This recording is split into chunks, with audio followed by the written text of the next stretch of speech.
Eu imagino que quase todos vocês se recordam que, praticamente um ano atrás, o americano George Floyd foi assassinado durante uma operação policial. Essa cena foi filmada e chocou o mundo, na verdade, né? Isso levou a uma série de protestos pelos Estados Unidos, começando em Minneapolis, que foi a cidade na qual aconteceu esse assassinato, e depois foi se espalhando pelos Estados Unidos até um ponto que atingiu o mundo inteiro, com várias manifestações antirracistas pelo planeta, inclusive no próprio Brasil também. E agora, né, ontem, saiu a decisão judicial sobre esse caso, e o policial que matou o George Floyd, que é o Derek Chauvin, ele foi condenado. Ele foi condenado por 3 acusações de homicídio. O Código Penal, né, a tipologia penal nos Estados Unidos é um pouquinho diferente do Brasil. Ele foi condenado por 3 tipos de homicídio e a sentença será dada daqui a algumas semanas.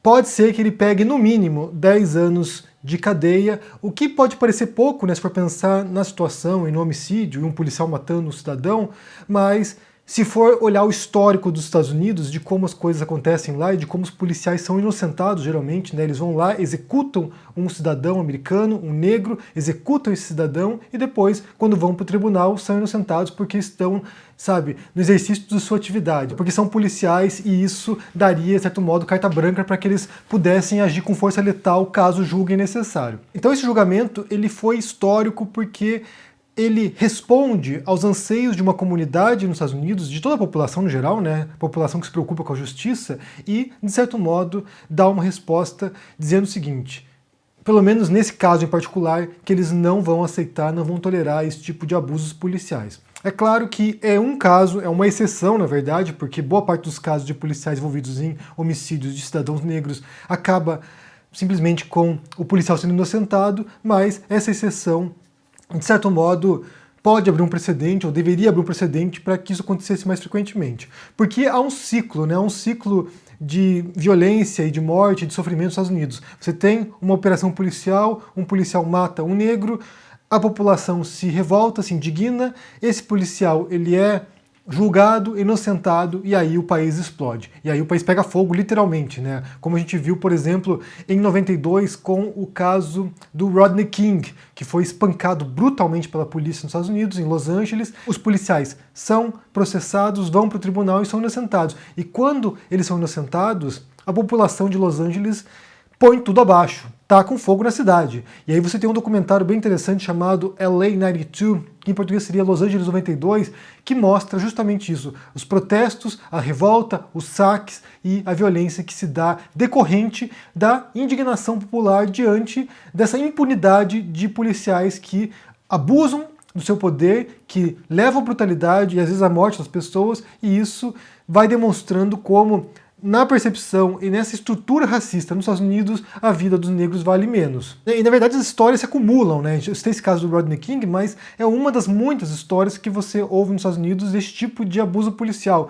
Só ano passado, por exemplo, foram vários casos, um deles que me chocou bastante, né? Que foi diferente do caso do George Floyd. George Floyd, sinceramente, George Floyd, quando você acompanhou o caso, quando você viu o vídeo, quando você via a situação, era, sabe, de partir o coração, porque você tinha um sujeito, o George Floyd, que quando é abordado pela polícia, você vê que ele está com medo de ser morto. Ele é alguém que está tão habituado a esse tipo de histórias de abuso policial que quando a polícia se aproxima, ele fala, por favor, não me mate. Eu vou fazer o que vocês quiserem, não me mate. Eu não quero morrer. E ele vai escalando, né? A situação vai escalando a um ponto que eles de fato vão e matam o George Floyd. E esse tipo de história, como eu falei, é muito recorrente. Tem um documentário chamado The Talk, Race in America. Eu vou pôr para vocês aqui o link desse documentário, que é da PBS. Eu acho que vocês podem assistir no Brasil de graça. Ele está em inglês, mas o link está aqui embaixo, que conta justamente desse momento no qual os pais, ou seja, pais negros, são obrigados, pais negros e latinos, né? Porque também é uma demografia que é muito afetada pela violência policial. Pais negros e latinos são obrigados a sentar com o filho e falar para o filho, olha o seguinte, se você for abordado pela polícia, haja desse modo. Não reaja, não provoque os policiais. É uma conversa sobre os abusos policiais e sobre a brutalidade policial e sobre como há esse direcionamento contra minorias étnicas nos Estados Unidos, contra negros ou contra latinos. Então, é algo que se sabe, na verdade, né? Os pais sabem, os pais passaram por isso, os filhos passaram por isso e é preciso que explique para as pessoas o que vai acontecer. Tanto é esse caso que teve uma situação também de alguns anos atrás, quando um adolescente foi abordado pela polícia e ele com medo da polícia, porque é essa relação, né? A relação é de medo. Se a policial abordar um negro lá, você nunca sabe o que vai acontecer. Como eu disse, as coisas podem escalar rapidamente e levar até algum tipo de assassinato. Mas o jovem foi abordado pela polícia, ficou com medo e saiu correndo. A polícia perseguiu o jovem, ele correu para a casa da avó dele, a avó não estava em casa e ele no quintal da avó, no quintal de trás da casa da avó, com o celular na mão, ligando para a avó, a polícia chegou e executou o adolescente. Um outro caso que eu ia mencionar, que acabei interrompendo, foi ano passado de um rapaz, um negro norte-americano, que estava com um irmão que tinha transtornos psiquiátricos em crise. Então o irmão estava se comportando de maneira agressiva e o irmão ligou para o 911, para o telefone de emergência dos Estados Unidos, para que ajudasse o irmão. O irmão estava lá, sabe, nu, na rua, gritando, sabe, agressivo, chamou lá a emergência para ajudar o irmão. O que aconteceu? Chegou a polícia e matou o cara. O irmão chama a polícia para ajudar alguém em crise emocional, em crise psiquiátrica, e a polícia executa o cidadão. Então, são inúmeros casos. A gente poderia aqui passar dias relatando os inúmeros casos nos últimos anos desse tipo de abuso policial sistemático. E quando a gente fala, né, de racismo estrutural, de racismo institucional muitas vezes, porque é um dos aspectos do racismo estrutural, tem a ver com isso. Com ações sistemáticas de agentes, por exemplo, forças de segurança, policiais, que abusam do seu poder contra minorias étnicas, justamente porque sabem que, caso façam isso, sairão impunes porque é o sistema, é a instituição, é o modo como as coisas funcionam. E, inclusive voltando para esse caso de George Floyd, o próprio chefe da polícia superior do Derek Chauvin, né, que era o policial que cometeu o crime, ele foi e depôs contra o policial, dizendo o seguinte: o modo como o Derek procedeu não pertence às instruções da polícia, ele não cumpriu os procedimentos para aquela situação. Então ele foi alguém que extrapolou sim a sua atividade e levou ao risco a vida de alguém e matou alguém.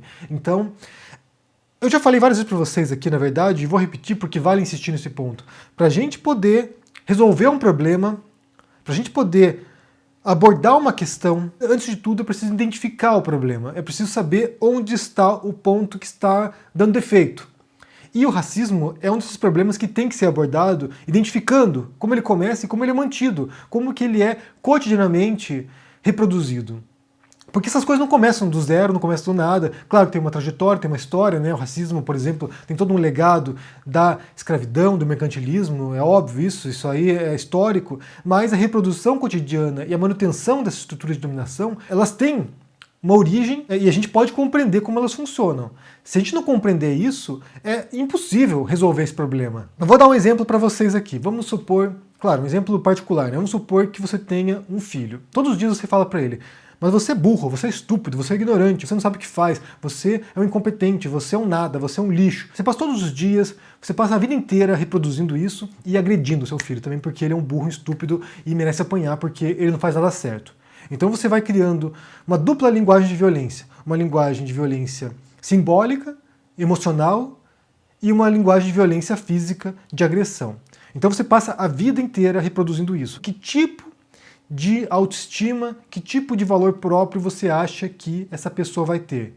Você passa a vida inteira diminuindo essa pessoa. Você passa a vida inteira tentando destruir o moral dela, né? Que espécie de pessoa você acha que vai estar criando? Tem um documentário do YouTube chamado Human. São vários depoimentos de pessoas sobre os mais diferentes assuntos. Os mais distintos depoimentos são 3 episódios, cada um de 1 hora, se não me engano, cada um de 3 horas. Não sei que é longuíssimo o negócio, mas é muito interessante, é incrível você ver essas histórias. E a primeira história é de um sujeito, um negro, no corredor da morte, e ele começa a contar sobre a violência. Ele foi preso e condenado por ter matado uma mulher grávida. E daí ele vai contando, né, sobre a infância dele, como ele cresceu num lar abusivo, como o pai dele o agredia constantemente, o espancava, e ele dizia, e o pai dizia: eu estou fazendo isso porque é o melhor para você, porque eu te amo. Eu faço isso que é para te educar. E ele internalizou a mensagem, isso ele contando, obviamente, né? Ele internalizou a mensagem de que quem ama agride, que a violência é um modo de você demonstrar amor. E ele agredia todas as companheiras dele, ele agredia todas as namoradas dele, e ele agride e mata essa mulher grávida. Então ele, na prisão, começa a reconhecer que ele cresceu num ambiente cuja linguagem era a violência. Se a gente for pensar partindo desse indivíduo para o genérico, né, partindo do individual para o geral, muita gente não entende pessoas que recaem na violência ou na criminalidade ou na agressividade, sendo que elas são a vida inteira cultivadas em ambientes agressivos, em uma sociedade que é agressiva com elas. Quando a gente fala do marginal, né, da pessoa que está à margem da lei, ou seja, comete algum crime, geralmente são pessoas que foram marginalizadas pela sociedade. Ou seja, elas foram postas à margem da sociedade. Aqui a gente tem duplo sentido da marginalidade, né? Marginalidade enquanto marginalidade social, ou seja, a pessoa cresce num bairro pobre, na periferia, ela cresce sem estruturas, ela estuda numa escola que é ruim, ela tem companhias que são vinculadas ao crime muitas vezes, ela cresce num lar que muitas vezes é abusivo também, ou seja, ela é toda cultivada nesse ambiente de ódio, de violência e de marginalidade no sentido social, e depois, é claro que não acontece com todo mundo isso, mas acontece com bastante frequência, se for pensar, e essa pessoa recai na criminalidade, na marginalidade da lei, e mesmo se depois ela quiser se recuperar, há todos os obstáculos contra isso, porque ela passou a vida inteira criada num ambiente que a marginalizava. E quando ela retorna, vamos supor que ela esteja presa, queira retornar à vida comum, ela vai continuar sendo marginalizada. Tem uma série da Netflix que se chama Olhos que Condenam, e que mostra essa história, né, de jovens negros americanos que são acusados injustamente de terem cometido um crime, são presos, e depois, quando eles tentam se reintegrar na sociedade, a dificuldade que é para eles. Como é complicado quando eles deixam a prisão, como é complicado para que eles possam voltar à vida normal deles, como era antes, quando eles eram adolescentes. Porque você fica pro resto da vida estigmatizado. Mesmo sendo inocente, que era o caso deles, mesmo sendo inocentes, uma vez que eles passaram pelo sistema penitenciário, uma vez que eles foram presos, eles não conseguem se reintegrar. Há uma enorme dificuldade, há inúmeros obstáculos. Então, se a gente vai pensar nessas estruturas, né? E aqui estou falando da estrutura de reprodução da violência simbólica, física e cultural contra certos grupos. Você tem violências que são sistemáticas e diárias, que jogam essas pessoas para a marginalidade nesse sentido social, que jogam também, de certo modo, essas pessoas na marginalidade social para a marginalidade da lei, ou seja, para a criminalidade. E daí, a resposta a isso é mais brutalidade policial. Ou seja, você já estigmatizou um grupo inteiro, você já excluiu esse grupo de uma série de benefícios ou privilégios que outros grupos possuem, e você ainda continua perseguindo esse grupo e mostrando ou tentando provar como eles são inferiores. É assim como o pai que todo dia diz, você é inferior, e você é inferior, você não serve para nada, e se a pessoa dá errado na vida, deu errado porque ele era um nada. O fracasso é a confirmação daquilo que simbolicamente foi imposto para a pessoa durante toda a sua vida. E só voltando aqui para o caso de George Floyd, quando ele vai e se depara com a polícia e ele diz, por favor não me mate, é porque ele já sabe que diante dos olhos dos policiais, mesmo ele sendo inocente, ele já é culpado. Ou seja, alguma coisa está errada com essa pessoa. Ele já é culpado. Tem um caso também que aconteceu recentemente, acho que foi ano passado também, de um negro americano que estava dormindo no seu carro, no estacionamento de uma lanchonete. Ele parou o carro, ele estava cansado, parou o carro para dormir. A polícia chegou e o executou. Porque ele já é visto como suspeito, ele já é visto como criminoso, ele já é visto como marginal, ele já é um marginalizado na sociedade, porque pertence a uma minoria étnica, ele já é marginalizado e ele é visto como marginal na lei. Ele já é visto como um criminoso. Se ele está parado no carro dele dormindo, alguma coisa boa ele não fez. Tem alguma coisa errada ali. E isso é uma expressão desse sistema institucional e estrutural racista. É claro que se a gente for traduzir isso para o Brasil, transportar esse cenário para o Brasil, a gente também tem inúmeros casos de violência policial, brutalidade policial contra negros periféricos, com base no mesmo princípio, na verdade, né? É claro que no Brasil a demografia é diferente dos Estados Unidos. Os Estados Unidos é um país no qual as linhas raciais são muito mais bem definidas. Não há tanta miscigenação como há no Brasil. Você tem os brancos, tem os negros, tem os latinos e geralmente não se misturam. Lá eles até dizem que não é um caldeirão de culturas, mas sim um mosaico de culturas. Você tem os pequenos grupos que convivem, mas estão separados. É uma guetificação. Você mora no bairro de latino, você convive com latino, você mora no bairro de negros, você convive com negros, você mora no bairro de branco, ou de chineses, ou de judeus, e você convive com a pessoa da tua turma. No Brasil não, no Brasil você tem essa miscigenação e que muitas vezes acaba para muita gente mascarando um pouco o caráter racista das instituições brasileiras e das relações de poder também no Brasil. Mas é evidente que há racismo e também acaba perpassando diferentes níveis de interações sociais de modos profundos e que também passam pela violência policial contra cidadãos negros. Mas, só para repetir aqui, essa decisão agora contra o Derek Chauvin, ela é muito importante porque, de fato, ela pode abrir agora um modo de lidar com esse tipo de violência policial contra negros nos Estados Unidos, porque há uma relação diferente também, isso também é perceptível. Um branco que comete algum tipo de crime, uso de droga, por exemplo, ele tem penas muito mais brandas do que negros para os mesmos tipos de crime, e também, certamente, há uma discriminação da polícia, o modo como ela se comporta com brancos ou negros. Isso é evidente e também demonstra esse racismo estrutural. Então, pode ser que isso leve agora a uma redefinição do modo como a justiça lida com esse tipo de brutalidade, de abusos policiais, mas resta saber.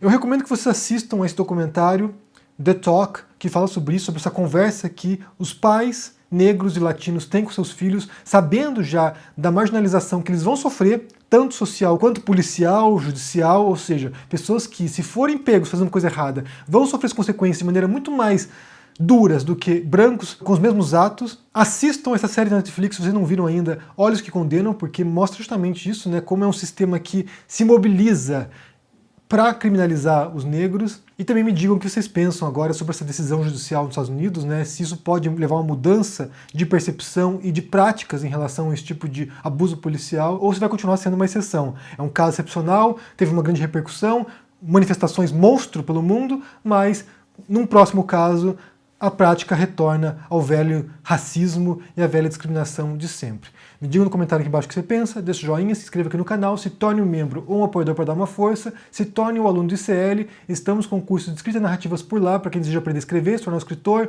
publicar o seu livro, e confira o livro sobre o Bolsonaro para entender também essa figura que está no poder agora, né? Um abração para vocês, se cuidem por aí e até mais. Tchau!